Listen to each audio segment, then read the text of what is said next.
Ito ang balitang dapat malaman ng taong bayan na tila pilit tinatago at pilit ayaw umanong ipalabas ng mga bayarang media sa publiko. Senator Erwin Tulfo tila nagdamdam sa pahayag ni Senator Alan Peter Cayetano. Tila nagdamdam nga itong si Senator Judge Erwin Tulfo matapos ang naging pahayag ni Senator Alan Peter Cayetano tungkol sa papel ng mga abogado sa pagtalakay ng mga legal na issue sa impeachment trial. Nauna nang binanggit ni Cayetano ang sinabi ng yumaong dating senador na si Joker Arroyo, "It is useless to argue a legal point with a non-lawyer." Habang tinatalakay ang mga usaping legal sa impeachment proceedings. Kasunod nito sa isang panayam naman ay sinabi ni Erwin Tulfo na tila ipinahihiwatig nito na ang mga abogado lamang ang dapat pakinggan sa usapin. "Hindi ako abogado pero 29 na taon na akong gumagawa ng batas." Ito naman ang reaksyon ni Senator Tito Soto bilang tugon sa naging pahayag ni Senator Alan Peter Cayetano. Ayon kay Soto, bagamat hindi siya nagtapos ng 4 na taong kursong batas ay mayroon naman daw siyang halos 3 taong dekadang karanasan sa paggawa ng mga batas. Lumabas ang pahayag nilang ito sa gitna ng mga debate sa impeachment court singil sa mga legal na argumento at sa papel ng mga senador judges na hindi abogado. At para sa buong detalye pa ng balita, narito't panuurin natin ang full video. Bigyan natin ng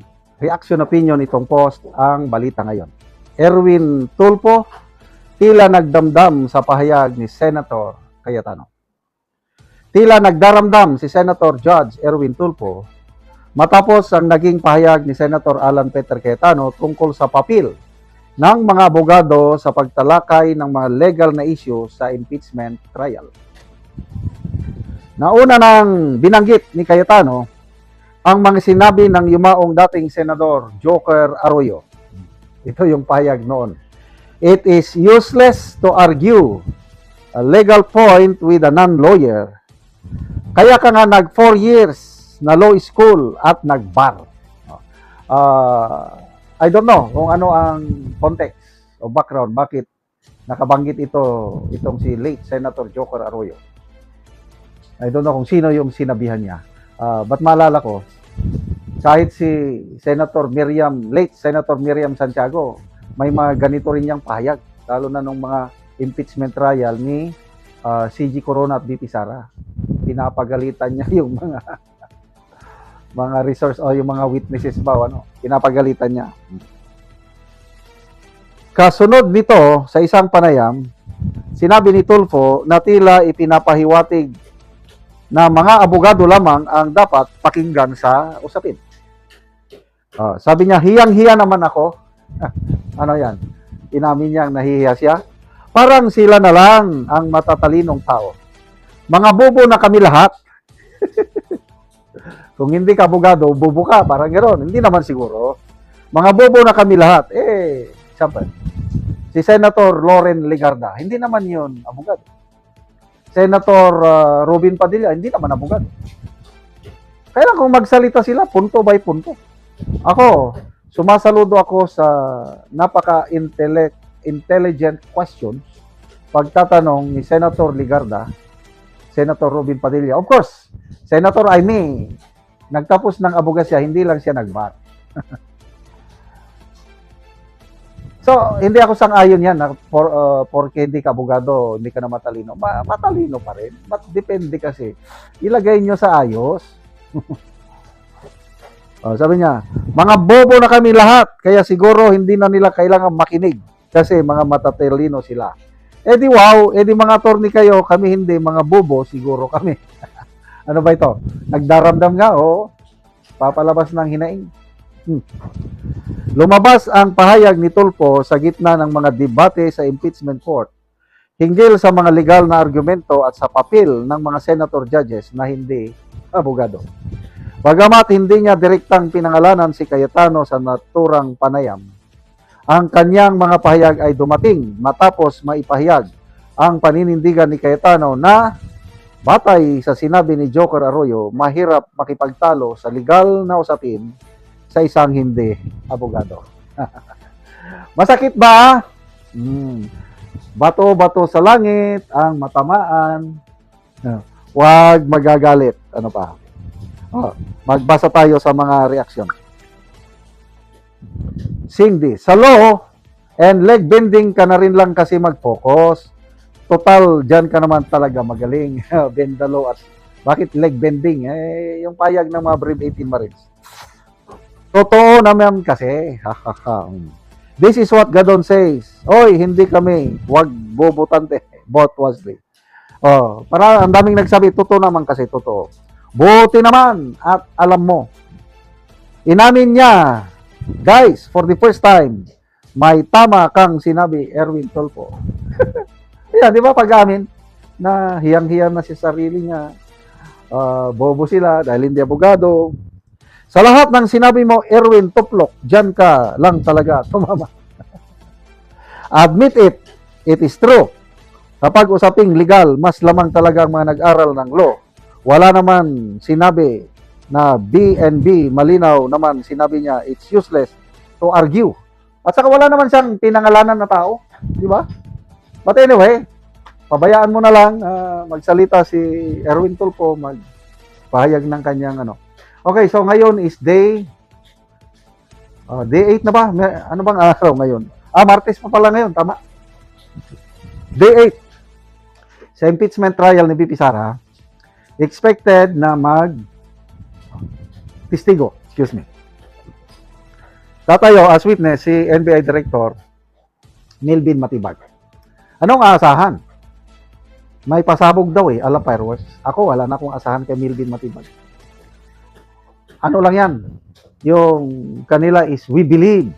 Parehas lang siya, nakikita ko na, kung ano yung sinabi ni Attorney Lotok nung tinanong, do you have personal knowledge that the Vice President has contracted an assassin? Sabi niya, I do not have personal knowledge, but we believe that the Vice President has contracted. So, iba yung belief kasi opinion mo lang yun. Lahat tayo may belief. Kaya lang, hindi naman yung belief mo, yun na yung totoo. Ang totoo, yung may personal knowledge ka sa bagay na tinitistiguhan mo. Kaya yung testimony ni Attorney Lotok, kahit hindi ako abogado, zero. As in, wala. So I don't know itong sasabihin ni Director Milvin Matibag kung makakaproduce ba siya, may personal knowledge ba siya sa assassin na kinontrata ni VP Sara. This impeachment court was established to try the Vice President of the Republic. Ang punto ko po rito, kasi napapansin ko po ilang araw na nagagamit po natin ang impeachment court, ang oras po ng impeachment court sa pagpapaliwanag. Naintindihan ko po ang posisyon ng aking kaibigan, si Senador Robin Padilla, yung kanya pong frustrations. Pero gusto ko lang po sana ipaalala sa ating presiding officer, sa ating pong Senate President, at matanong, ano po ba ang ating ginagamit na rules ngayon? Pwede po ba yung mga problema po labas sa impeachment court na ito o labas sa kaso ng Vice President ay dadalhin natin dito? Di po ba ang korte na ito na itatag para po sana kay Vice President at kay Vice President lamang? Mga ebidensya, mga testimonya, mga pahayag patungkol lamang po sana sa impeachment ng Vice President. Kasi dito pong mga nagdaang araw, Mr. Presiding Officer, Senate President, mga kasama, napansin ko po na nagagamit ang oras po ng impeachment court sa pagtatanggol po ng mga nakaraang araw ng sarili ng ilan sa mga kasamahan natin sa mga akusasyon. This is not the right forum and the right venue and not the right time to explain your situation. Kung gusto po ninyong mag-explika ng inyong mga saloobin, problema, maaari naman po ninyong gawin yan sa labas po ng oras ng impeachment court. Maaari pong sa press conference, nandyan naman po ang Senate media. Anytime po, nandoon sila sa Senate briefing room, press briefing room. Maaari din po sa Facebook o sa YouTube magpaliwanag. Huwag po nating gamitin ang oras ng impeachment court sa pagpapaliwanag o sa pagtatanggol ng ating mga sarili simula pa po noong nakaraang linggo. Because the time we waste here to defend ourselves, defend what we believe or what have you, is an injustice to the Vice President. Yung oras po na ito dapat ilaan natin sa pakikinig sa depensa ng Vice Presidente, sa mga akusasyon laban sa Vice Presidente, hindi po pagdidepensa sa mga sarili natin kung tayo inaakusahan ng kung anong mga ahensya, kung tayo po ay may mga kaso, may mga investigasyon. This is not the right forum, Mr. Presiding Officer, Mr. President, Senate President. This is not the right place. This court was established, was created, the impeachment court, for the Vice President and Vice President only. This should be her time. This should be her forum, not our forum here na ilabas natin ang saloobin natin, mga sagot natin sa mga akusasyon, mga kaso laban sa atin. And this is not also the time, Mr. President, Mr. Presiding Officer, na hanapin yung mga kasama nating nawawala, nakakulong. Dapat po doon sa Senado natin, sa sesyon natin, and not here in this court, Mr. Presiding Officer, Mr. Senate President. Kaya pakiusap ko lamang po sana sa ating mahal na Presiding Officer and Senate President, let us follow the rules. May rules ho tayo.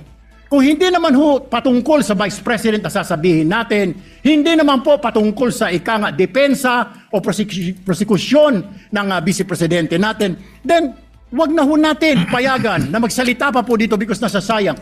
Because every minute, every hour that we waste away from the defense or from the prosecution of the case of the Vice President, it is injustice.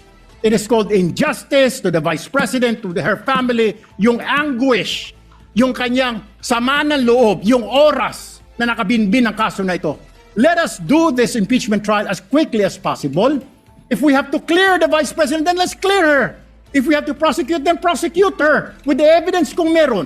Not waste our time kung ano-anong sinasabi natin dito to protect ourselves, to defend ourselves. This is not the right forum, Mr. Presiding Officer. Kindly wind up, Mr. Senator Senate Judge President. Erwin Tulfo. This is not the right forum for us to defend ourselves. Bring it somewhere else. Bring it to the press. Bring it to the social media, but not here. Thank you, Mr. President. The remarks of the gentleman are noted. Earlier, Senator Judge Alan asked to be recognized. Are you yielding in favor of Senator Judge Padilla? And thereafter, Senator Judge Soto, thereafter, Senator Judge Thank you, Padilla, Mr. before the Presiding chair Officer. makes a ruling on the matter. Yes, Senator Judge Alan Cayetano is recognized. Thank you. I'm happy. You may proceed, sir. I'm happy I finally heard Senator Judge Erwin Tulfo is concerned about the justice or injustice to Vice President Sara. That's good news. Regarding the waste of time here, sabi ni Senator Joker Arroyo, it is useless to argue a legal point with a non-lawyer. When Senator Marcoleta brought that up here, nagkaroon ng commotion. Senator Miriam stood up here many times and said, kaya ka nga nagpo 4 years na law school at nagbabar. So let me give my own interpretation. The impeachment court is formed with lawyers and non-lawyers. And we interact, and it's for everyone, and we're equal. But if there's an engineer here or a doctor, and they talk about medical principles, I have to either study and argue on medical principles. Hindi ko pwedeng sabihin, hindi, ganito lang yan, logic lang yan, etc. Di ba? So, ang legal principle natin today is simple, integrity ng court. So, allow me to mention that to the people and help educate my colleague here. The integrity of the court and the justices or judges is always relevant.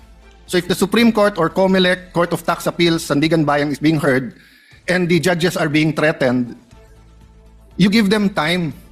So we cannot take the impeachment out of context. May nangyayaring flood control scandal, may nangyayaring gulo sa Team Unity na hindi na united ngayon.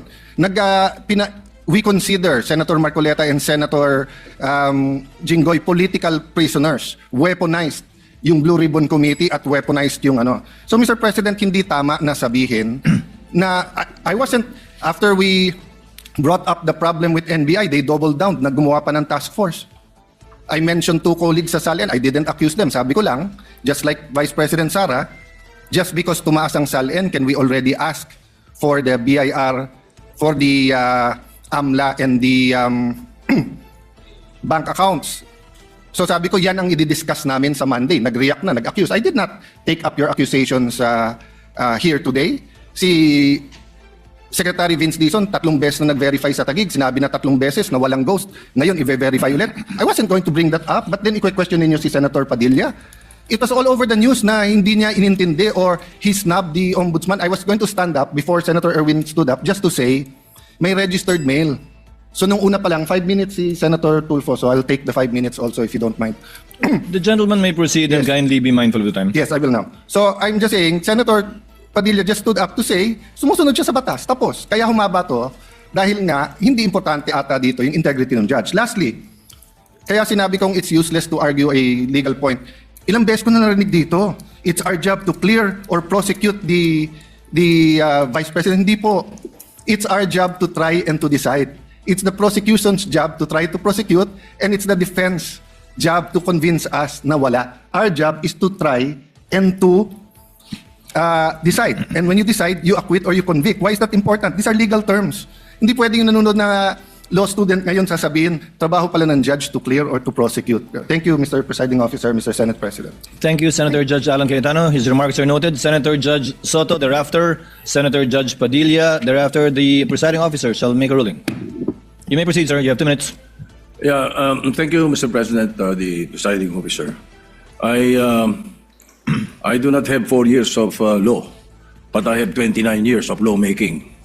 And I move that the manifestations of that we have heard be referred to the Senate proper. We will act on it at the proper time, Your Honor. Thank you. Your remarks are noted. Senator Judge Padilla is recognized. You may proceed, sir. You have 2 minutes. Maraming salamat po, aming tagapamahalang hukom. Ito pong kasuotan natin sa mga oras na ito, hindi lamang po ito nire-represent ang impeachment ng ating pangalawang Pangulo. Ang nire-represent po nito ay ating karapatan bilang mga Pilipino at unang-una na ang due process. Ito po yun ang ibig sabihin. Kaya ikaw ay pangalawang Pangulo, ikaw ang Pangulo, ikaw ay Senator Judge, ikaw ay magsasaka, ikaw ay mangingisda, kailangan may due process. Yung pong nangyari sa akin, na ako po ay nahusgahan na kagad bilang Senator Judge, ang pinaglalaban po natin, integridad ng korte na ito at ng mga Senator Judge. Kaya sana po wag nating kalimutan na ang bawat Pilipino ay may karapatan, lalong-lalo na sa usapin na ikaw, ako, sa oras na ito, ay Senator Judge. Yun lamang po, napakaiksi lang. Due process, mga mahal kong kaibigan, mga mahal kong kababayan, maging prosecution, maging defense, sa ating lahat, wag nating kalimutan, pantay-pantay tayo sa batas. Maraming salamat po. Senator Judge Pangilinan, what is your pleasure, sir? Yes, just a very quick manifestation, Mr. Presiding Officer. Earlier, former Senate President Soto moved that these matters be referred to the Senate. This is precedent, actually. During the Estrada impeachment trial, the father of Senator Cayetano, Alan, Senator Rene Cayetano, made a manifestation regarding a case that was supposedly being prepared, a criminal case to be filed against him. It was raised in the impeachment court, but ultimately the impeachment court agreed that the manifestation was referred to the Senate as a legislative body. So there is precedent for this. Yes, the court allowed then Senator Rene Cayetano to make his manifestation, but eventually it was resolved that the matter be referred to the Senate as a legislative body. So we move for the previous. Yes, we call for the previous question, Mr. President. Senator Judge Cayetano? I think the presiding officer ruled that we will take it up later on, but if Senator Judge Pangilinan will insist, then I have to object on a point of order. Rule 6 says, the last part, the provisions of the rules of the Senate and the revised rules of court shall apply suppletory whenever applicable.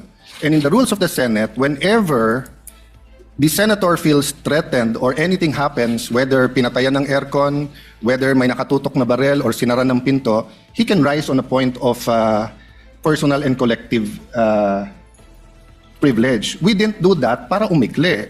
Now, if we're going to argue today, rather than ask them about due process, with a simple manifestation from Senator Padilla na hindi totoong binabastos o binabaliwala ang ombudsman, registered mail lang kaya hindi pa nadagdag, so hindi kami ang nagwe-waste ng time. We can have a caucus, we can talk about it. You want to debate that now? With the permission of Senator Judge Pangilinan, to abbreviate the proceedings, May I just, Mr. President, because I was alluded to, Mr. President. May I just very quickly, Mr. President, Rule 6 on... You may proceed, sir. Thank you, Mr. President. Rule 6 of our impeachment rules, Mr. President, which was quoted by Senator Cayetano as being suppletory. Mr. President, that refers to evidence, rulings on evidence in the impeachment trial. It does not refer to privileged speeches.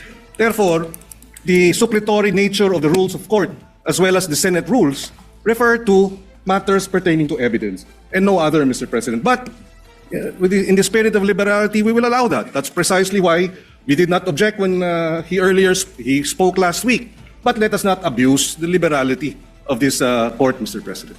With the permission of Senator Judge Tulfo Erwin, the chair will make a ruling because I believe it is also his position not to prolong this matter in discussing collateral matters not pertaining to the articles of impeachment that we are hearing and trying before the impeachment court. The chair rules that the manifestation of Senator Judge Padilla shall remain in the records. We cite as a precedent the precedent mentioned by Senator Judge Pangilinan, where the speech of the late former Senator Rene Cayetano was not expunged from the record, but referred to the Senate Senate as a legislative body where it may be taken up. I ask the indulgence of the parties to this case. Wala po kasi kaming session. Ito lang po ang pagkakataong nakakapagsalita at nakikita-kita kami habang recess kami. Pero umaasa ako, within hearing distance of my colleagues, na kapag nag-resume na po ang Senado sa susunod na linggo matapos ang sona ng Pangulo, may pagkakataon na po ang bawat miyembro ng Senado bilang senador, hindi bilang senator judge, na may labas yung mga hinaing o anumang nais nilang sabihin kaugnay sa anumang nagaganap o nangyayaring hindi tama sa kanila o ginagawa laban sa kanila. And that I think is the proper forum for us to ventilate, discuss, look into, and if necessary, investigate the allegations and their accusations against senator judges in their capacity likewise as senators. So ordered. What is the pleasure of Senator Judge? I will just Cayetano? manifest, I correct myself, it was stamped, not registered mail. And since I agree with the ruling, I will not anymore argue the Thank you, other sir. rule that correlates with Rule 6. Thank you. Thank you, sir. Noted that it was stamped. The Senate President, thereafter, Senator Judge Erwin Tulfo. Thank you, Mr. Presiding Officer. Hopefully, we can move on after the manifestations of the gentleman. Let me appreciate and thank the ruling of the Presiding Officer to refer the manifestations as well as the comments of our colleagues to the Senate acting as a legislative body. 8 days na lang po ay magko-convene na ang Senate at doon rin ho natin pag-uusapan itong mga mahalagang bagay na pag-usapan ho natin ngayon. At kanina po ay narinig ko po yung komento ng ating kasamaan si Senator Robin Padilla at ito po yung mga bagay na dapat rin po nating talakayin pag nagbukas na po ang Senado in 1 week's time. So with the indulgence of our colleagues, importante ho yung oras ng trial sa mga darating na panahon. Nasabi ko nga nung mga ilang araw na mahaba pa yung ating dadaanan. Ito ay 7th day pa lang out of the 102 days na dadaanan ho natin. Kaya bawat oras, bawat segundo ay napakalaga. At nagpapasalamat po ako sa ating mga kasamahan dahil po sa kanilang masusing pag-participate ho dito sa ating impeachment. Pero dadating rin po tayo doon sa pagtatalakay nitong mahalagang issue pagbukas po ng Senado. Maraming salamat, Mr. Presiding Officer. Senator Judge Erwin Tulfo, briefly, sir, so that we can proceed to the matter on hand. Very quickly, Mr. Presiding Officer, can we start now, sir? I was about to, sir. Thank you, sir. We wasted 26 minutes for nothing. Thank you po. Kaya naman anong masasabi mo sa balitang ito? Kung mayroon kang hinaing at komento ay mag-comment ka lamang sa ibaba ng videong ito. Maraming salamat.